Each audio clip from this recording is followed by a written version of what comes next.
አብርሃም እንግዲህ ወደ ሩታ ቤት እንግዲህ እግሩን አብዝቷል ማለት ነው። ወይ ይቅርታ ጠይቆ ተጠቃሎ አልገባም፣ ወይ ደግሞ እንግዲህ ቅናቱ ዜግነቱ ሊያስለቅቆ ደርሶታል ማለት ነው። በጣም ኃይለኛ ቅናት ውስጥ ነው ያለው አብርሃም በዚህ ሰዓት ማለት ነው። ምን ማድረግ እንዳለበት ራሱ ግራ ገብቶታል ማለት ነው። እንግዲህ ምን ማድረግ እንደሚችለው ምን አድርጎ እንዴት አድርጎ ይህን ደስታ የሚባለውን ልጅም ካጠገቡ እንደሚያርቀው ግራ ግብት ብሎታል ማለት ነው። የሚያደርገውን አጥቶታል ማለት ነው። እንግዲህ በጣም አስቸጋሪ ጊዜ እያሳለፈ ይገኛል አብርሃም ማለት ነው። እንግዲህ ከዚህ በፊት አብርሃም ሩታ ነበረ እንደዚህ አይነት ነገር ሲነሳልፍ የነበረችው ማለት ነው። እንግዲህ በዚህ ሰዓት ደግሞ ሩታ ላይ ሲደርስ የነበረ እንግዲህ አብርሃም ላይ ደርሷል ማለት ነው። ምንም ማድረግ አይቻልም። እንግዲህ በየተራቸው እንግዲህ ይህ ፈተና ጽዋችሁን ትቀምሳላችሁ ማለት ነው። እኔ በጣም ነው የምታስቁኝ፣ በነገራችን ላይ በጣም ነው ዘና የምታደርጉኝ ማለት ነው። በጣም ታዝናኑኛላችሁ ማለት ነው። በፊት እናደድባችሁ ነበረ፣ አሁን ትቻችኋለሁ። በቃ ዘና ነው የምታደርጉኝ ማለት ነው። አሁን እንግዲህ አንዳንድ ጊዜ በህይወታችን ላይ ድራማ መጫወት ደስ ይላል ማለት ነው። ሰውን ሳንነካ በርስ በርሳችን ስንጫወት ጥሩ ነው ማለት ነው። እነሱ አሁን እንግዲህ ራሳቸው ተዋናይ ራሳቸው ኤዲት የሚያደርጉ ራሳቸው እንትን የሚያመጡት ነው የሚሰሩት ስራ እንግዲህ ኮሜዲም የሚያመጡት ራሳቸው የሚሰሩት ራሳቸው ስለሆነ በጣም ነው የሚያስናኑት ማለት ነው። ደስታ የሚባል ልጅ እንግዲህ ከሩታ ጋር ምንም ግንኙነት የለውም ማለት ነው። እሱ እንደዚህ እያደረገ ያለው እንግዲህ የሩታ ስሜት አብርሃም እንዲረዳ ነው ማለት ነው። አንድ ደግሞ መጥቷል፣ የሆነ ጥቁር ዶሮ የመሰለ መጥቶ ገብቷል ማለት ነው ትናንትና። እኔ እኮ በጣም ነው የምታስቁኝ በነገራችን ላይ ማለት ነው።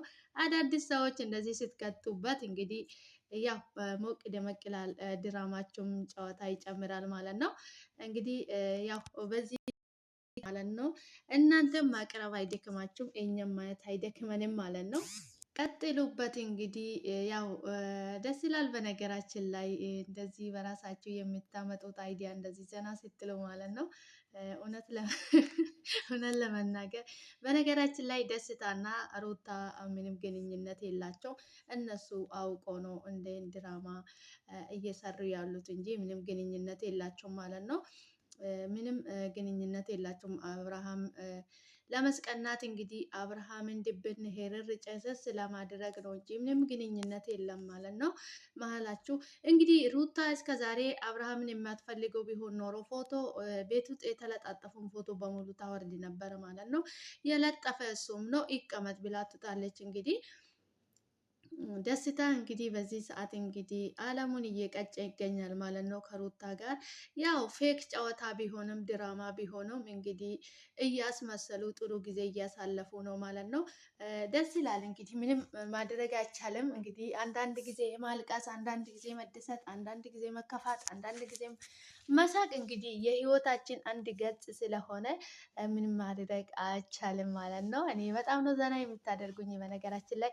በፊት በጣም ነበረ የምናደድባቸው። አሁን ግን የእናንተ ድራማ የእናንተ የምታመጡት አይዲያ የራሱ አውቃችሁ እንደሆነ ያስታውቃል ማለት ነው። በነገራችን ላይ ሩታና አብርሃም በውስጥ ያወራሉ ማለት ነው። ያው ቀኑ ሲበቃና ሁሉም ድራማ ሲያበቁ እነሱ ወደ ራሳቸው እንደሚመለሱ እንግዲህ ተሰምቷል ማለት ነው። እንግዲህ ምስጢራቸውን የሚያውቅ ሰው ነው እንደዚህ ያወራ ማለት ነው። ኦዲየንስ እንግዲህ እነሱ የሚያደርጉትን ነገር በሙሉ እውነት ነው ብሎ ነው የሚያምነው ማለት ነው። እነሱ የሚያቀርቡት አንድችም እውነት የለበትም ማለት ነው። ፌክ ነገር ነው እነሱ ይዞ የሚመጡት ማለት ነው እንጂ እንደዚህ እያደረጉ ያለ እውነት አይደለም ማለት ነው። በነገራችን ላይ አይደለም ኦዲየንሶቹ ቤተሰቦቻቸው እንደዚህ የሚያደርጉት ነገር እውነት ነው ብሎ ነው የሚያምኑት ማለት ነው። ነገር ግን ነገሩ በሙሉ ፌክ ነው፣ ድራማ ነው። እነሱ ስራቸውን እየሰሩ ነው ማለት ነው። እኛ ግን እውነት እየመሰለን እዚህ ጮጋራችን እንልጣለን ማለት ነው፣ እናደዳለን ማለት ነው። እነሱ ድራማ እየሰሩ ስለሆነ መናደዳችን ደማችን መንተክተክተን እኛም እነሱ እንደምዝናኑብን እኛም በእነሱ መዝናናትን ያለብን እንጂ መናደድ አይጠበቅብንም ማለት ነው። እኔ ሩታ ደስተኛ ሆና ስላየሁት ብቻ በጣም ደስ ብሎኛል ማለት ነው። ምክንያቱም እሷን ለማስለቀስ የእሷን ህይወት ለመበላሻት ብዙ ነገር ነበር ሲያደርጉ የነበረው ሄርሜላና እና አቤል ተብዬው ማለት ነው። ዛሬ ግን ተደስታ ስላዩ በጣም ሌላ ታሪክ ውስጥ ገቡ ማለት ነው። አይቻልም እንግዲህ ጊዜ እንደነበረ አይቀርም፣ ሁሉም ይቀየራል። የተደሰተ ያለቀሳል፣ ያለቀሰ ደግሞ ይስቃል ማለት ነው። ሁሉም ነገር ተቀያያሪ ነው። እዚህ ምድር ላይ ምንም ቋሚ ነገር የለም ማለት ነው። ነገር ግን የሚቆይ ሁሉም ነገር በዛ መልክ የሚቀጥል ነገር ነው የሚመስለን ማለት ነው። የሚቀጥል ነገር የለም ማለት ነው። ደስታ እንግዲህ በጣም አብርሃም ይገኛል ማለት ነው። ምክንያቱም እነሱ እየሰሩ ያለው ድራማ ነው። አሁን የኛ እውነት እየመሰለን ነው፣ እነሱ ድራማ እየሰሩ ነው፣ እየተወኑ ነው ማለት ነው። ያው ድራማቸው ርዕስ የለውም፣ ስም የለውም። ነገር ግን እነሱ ተከታታይ ድራማ ነው በቃ እየሰሩ ያሉበት ማለት ነው። የኛ እውነት እየመሰለን ነው እንግዲህ እንደዚህ እያደረግን የምንገኘው ማለት ነው። እንግዲህ በርቱ፣ ምርጥ ድራማ ነው ይዛችሁ እየቀረባችሁት ማለት ነው። ማንንም ሰው ሳትነኩ ሰበርሳችሁ ነው ስትጣሉም ስትደሰቱም ከካሜራ ውጭም ስትጫወቱም ስትደሰቱም ስታለቅሱም እንግዲህ እዚህ እኛ እንግዲህ ይዛችሁ የመጣችሁ ነው የምናየው የምንመለከተው ማለት ነው። ነገር ግን እውነት ለመናገር በጣም ነው ዘና የሚያደርገው ድራማቸው ማለት ነው። በርቱልን፣ አሪፍ ነው፣ ዘና ያደርጋል፣ ድብርት ያስለቅቃል። ያ ቪዲዮቸው እስኪለቀቅ ራሱ በጉጉት ነው የምንጠብቀው እኛ ማለት ነው። ምክንያቱም በጣም ዘና የሚያደርግ ድራማችሁ ማለት ነው። በነገራችን ላይ ርዕስ ምናምን ብትሰሩበት በጣም አሪፍ ነበረ ማለት ነው። ሩታ እንደ አብርሃም ብላችሁ ርዕስ ብታወጡለት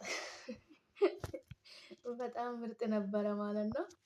ርዕስ ምናምን ቢኖረው ኖሮ ይለይ ነበረ። በጣም ምርጥ ነበረ ድራማችሁ። እውነት ለመናገር እኔ በጣም ተመችቶኛል ድራማችሁ። በነገራችን ላይ በጣም ነው ዘና የሚያደርገው ማለት ነው።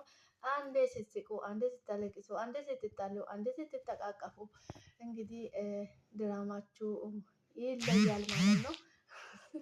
አብርሃም እንግዲህ በጣም ነው ዘና የሚያደርገኝ አብርሃም ራሱ ማለት ነው። በር አከፋፍቶ ሲገባ እንግዲህ በጎን ነው እየተመለከተው ማለት ነው። እዚህ ቤት እንዳትመጣ ብዬ ካልነበረም ስል ነው ያሳቀኝ እኔ ማለት ነው። ሰላም ሰላም፣ ውድና የተከበራችሁ የኔ ውድ ቤተሰቦች እንዴት ናችሁ? ልኝ ደህና ናችሁ ወይ? እኔ ያለው ፈጣሪ የተመሰገነ ይሁን። እናንተም በያላችሁበት ቦታ ሰላማችሁ ይብዛልኝ። እኔ ጋ የበዛ ሰላም ለእናንተም ይብዛላችሁ እያልኩ ዛሬ በአዲስ ቪዲዮ መጥቻለሁ። እኔ ውድ ቤተሰቦች እንዴት ናችሁልኝ? ፈጣሪ በያላችሁበት ቦታ ጸጋ በረከቱን ያብዛላችሁ፣ ጤናችሁን ይስጣችሁ ማለት ነው። ለሰው ልጅ ከጤናና ከሰላም የሚበልጥ ነገር የለም። ሁሉም ነገር ትርፍ ነው ማለት ነው። ፈጣሪ ከክፉ ነገር ሁሉ ይጠብቃችሁ። የኔ ውድ ቤተሰቦች እንኳን ወደ ቤቴ በሰላም መጣችሁ። ሼር፣ ላይክ፣ ሰብስክራይብ በማድረግ ቤተሰብ ይሁኑ፣ ወደ ቤቴ ይቀላቀሉ። ቪዲዮ ሲታዩ ላይክ አድርጉልኝ። ሰላማችሁ ይብዛልኝ። ፈጣሪ ከክፉ ነገር ሁሉ ይጠብቃችሁ። ዛሬ እንግዲህ በአዲስ ቪዲዮ መጥቻለሁ ማለት ነው። ሩታና ደስታ እንግዲህ በጣም አለማቸውን እየቀጩ አሪፍ ሰዓት አሪፍ ጊዜ እያሳለፉ ይገኛሉ ማለት ነው። በዚህ መሀል እንግዲህ አብርሃም ጮገሬን ታምማለሁ ብለዋል ማለት ነው። እኔ ተቃጥዬ ጮገሬን ሊታመም ነው ብለዋል ማለት ነው። አንዳንድ ጊዜ እውነት ያመልጠናል ማለት ነው። እንዳልተናደደ ይሆናል ግን እንግዲህ ሳስቦ ነው መሰለኝ እኔ ጮገሬን ተቃጥዬ ጮገሬ በኔ ብሎ ተናግረዋል ማለት ነው። እንግዲህ እርግጠኛ ነኝ ሳያስብ ነው ያመለጠው ይሄ ንግግር ነው። ምንም ማድረግ አይቻልም። እንግዲህ አብርሽዬ ቻላ አድርገው ማለት ነው። ሩታ እንግዲህ እንደዚህ ይሄንን ሁሉ ስቃይ ተሳልፍ የነበረው ጽዋ እሷ ስትጎነጭ የነበረችው ጽዋ አንተ ብዬ ተጎነጨክ ነው ማለት ነው። ምክንያቱም የአንድ ሰው ህመም የሚረዳ ወይ ታሞ ወይ ደርሶበት ሲገባው ነው ማለት ነው። እሷ በዛ ላይ ነፍሰ ጡር ሆና የልጅ በሆድ ተሸክማ ነበረ። እንደዛ አይነት መጥፎ ጊዜያትን መጥፎ ሰዓት ስታሳልፍ የነበረው ማለት ነው። ነገር ግን አንተ እንግዲህ ገና ከአሁኑ ጮጋሬ ነደደ፣ ጮጋሬ ታመመ፣ ጮጋሬ ሊያልቅ ነው ብሎ ብሶት እየተናገርክ ነው ማለት ነው። መተነካና ገና ያለ ዘፋኙ እንግዲህ ሩታ ቆርጣ ተነስታለች ማለት ነው። እንግዲህ አንተ እውነት እየመሰለክ ነው። ሩታ ከደስታ ጋር ሆና ድራማ እየሰራችብህ አልገባህም እንጂ እስኪ አሁን እነሱ ያዘጋጁት እንግዲህ ይሄ የፍቅር ግንኙነት እዚህ ጋር ምንም የሚያሳይ ነገር የለም እኮ ፊኛ ራሱ ሰማያዊ ፊኛ፣ ይሄ የፍቅር ግንኙነት የሚያሳይ ፊኛ አይደለም ማለት ነው። እንግዲህ አንዳንድ ጊዜ ነገሮችን ለማየት እንቸገራለን ማለት ነው። ይልብናል አንዳንድ ጊዜ ማለት ነው። አስተውለን ካላየን እንግዲህ ምንም ማድረግ አይቻልም ማለት ነው። አብርሃም እንግዲህ ከወንድ ጋር በጣም አሪፍ ጊዜ እያሳለፍሽ ነው፣ ልጁ እያለቀሰ ነው እያለ ነበረ ማለት ነው። ልጅ እያለቀሰ አልነበረም፣ አብርሃም ዝም ብሎ ይዋሻል ማለት ነው። እኔ ልጄን ማሳደግ ካልቻልሽ እኔ ወስዳለሁ እያለው ነበረ ማለት ነው። እስኪ ልጁን ይዜ ማውጣት አትችለውም ብሎ እየተከራከረ ነበረ አብሮ የነበረ ልጁ ማለት ነው። እንግዲህ ድራማችሁ በጣም አሪፍ ነው፣ ይመቻል፣ ዘና ፈታ ነው የሚያደርጉ ማለት ነው። በዚህ ቀጥሉበት። እንግዲህ እኔ የገረመኝ ነገር የመጣ የሄደ ሰው ሁሉ ሩታ ላይ አፉን ለመክፈት እንዴት እንደሚመቻቸው ማለት ነው። እንግዲህ የባጡንም የሰማዩንም ብታወርዱ ሩታ አሁን እንግዲህ መስማዋ ጤጥ ናት። ማንንም አትሰማ፣ ማንንም አታዳምጥም እሷ በዚህ ሰዓት ማለት ነው። እንግዲህ አብረሽና ኤርሜላ መልካም የመቃጠል ጊዜ ይሆንላችሁ ማለት ነው። ጮጋሬ ተቃጥሏል፣ እኔ ሊሞት ነው፣ ጮጋሬ አለቀ፣ ጮጋሬ ነደደ ብለሃል አንተም ማለት ነው። እንግዲህ ቻለው፣ ምንም ማድረግ አይቻልም ማለት ነው።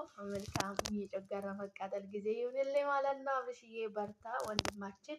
ካላል ቦታም እንደዚህ ነበረ ስትችል የነበረ ምንም ማድረግ አይቻልም። እንግዲህ ዋጥ እያደረግ እንግዲህ እንደምንም ወተት ምናምን እየጠጣበት ቻልና አሳልፈው ማለት ነው።